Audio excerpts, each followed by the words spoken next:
Science Audio presents the unabridged recording of How to Ditch Your Fairy by Justine Larbalestier, performed by Kate Atkinson.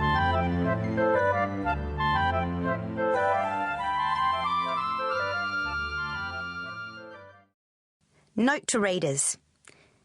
How to Ditch Your Fairy isn't set in Australia or the United States of America, but in an imaginary country, perhaps a little in the future, that might be an amalgam of the two. Like both those countries, it has an east coast and a west coast, and there are islands too. But no one eats apple pie or Vegemite sandwiches, and they play cricket as well as baseball.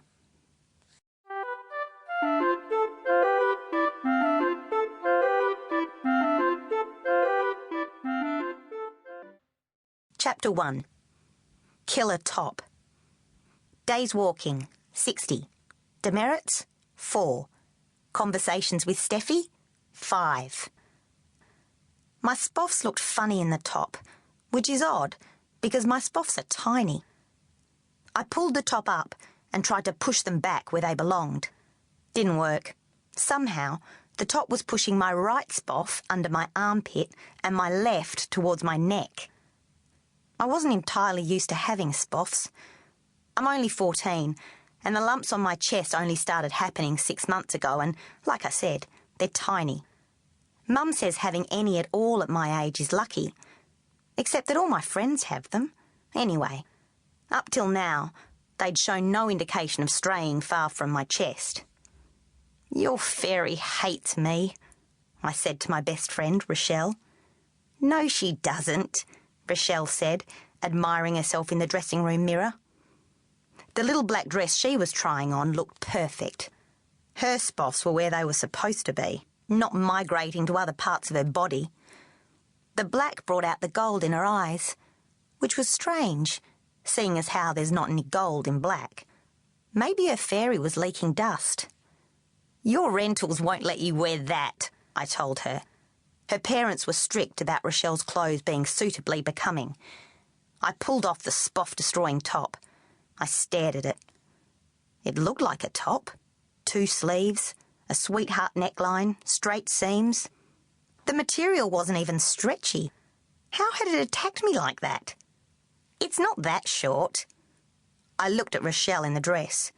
It managed to cover most of her thighs, but Rochelle is vastly tall, and dresses on her always seem shorter than they really are. "Yeah, but it's that low. You'll be shopping grounded again." "No, I won't." Rochelle hoiked up the top of her dress, disappearing all spoffage. "See? I'll wear it like this in front of the rentals, and Dad'll think it doesn't reflect badly on him and won't say a word. Mum never notices what I'm wearing unless she thinks it's disgraceful." She struck a pose in front of the mirror, shoulders back, chest out. Rochelle is not spoffs lacking, and fingers splayed like a fancy dancer. "Anyway, it's only $20. "What?" I exclaimed, though it wholly figured. You'd think I'd have stopped being surprised years ago. "Those dresses are all $200. Rochelle reached around to dig out the tag hanging down her back and awkwardly held it out while turning so that I could see it. The tag was tattered and heavily crossed out. I peered closer.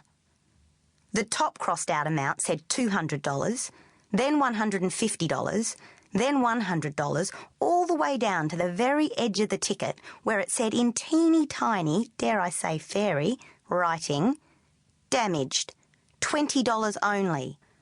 I sighed. Where's the damage then? The silk of the dress shone, exuding an aura of unwrinkled, never-been-worn-beforeness. I couldn't even see a stray piece of thread. The top I'd just removed had several. The tag said $75. It was not reduced. "Isn't any?" Rochelle was staring at herself in the mirror, not smiling, but looking deeply satisfied. "Your fairy never lets you down, does she?" Rochelle nodded. "Yes, she does. She didn't do anything for that top of yours." She picked it up, turned it over, picked off another thread. "I was so sure this would look fantabulous on you. I like her best when she works for you too." You know I read in Stars Weekly that our Tui says that fairies work best for... To keep listening to this audiobook, I've left you a link in the description so you can do it, at no cost thanks to Audible's 30-day free trial.